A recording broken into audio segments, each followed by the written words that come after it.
कोई बोलते ताजमहल में मेरे को कोई सोशल मीडिया पे दिखा एक शख्स, मैं नहीं कह रहा हूं, वो कोई आदमी था, उनका कोई क्यूरेटर दोस्त था, वो उनके साथ ताजमहल को गए, बोले मुझे नीचे जाके वो कमरे में देखना है। तो उसने सोशल मीडिया पे लिखा कि तुम्हारा फोन डिपॉजिट कर दो, फोन डिपॉजिट कर दिए।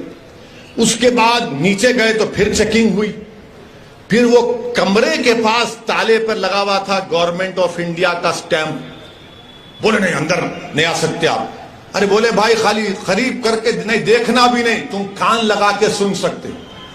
तो बेचारे कान लगाए तो अंदर से इंसानों की आवाज आ रही थी, अंदर से इंसानों की बड़ी प्यारी आवाज आ रही थी।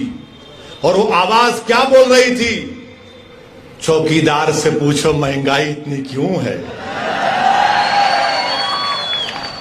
इस पे तो केस नहीं बुक हो सकता ना, जाओ बुक कर लो शाहजहां पे, मुमताज पे, मुझे क्या करना है। मैं सोशल मीडिया पे पढ़ के कह रहा हूं, उसको बुक करो आप।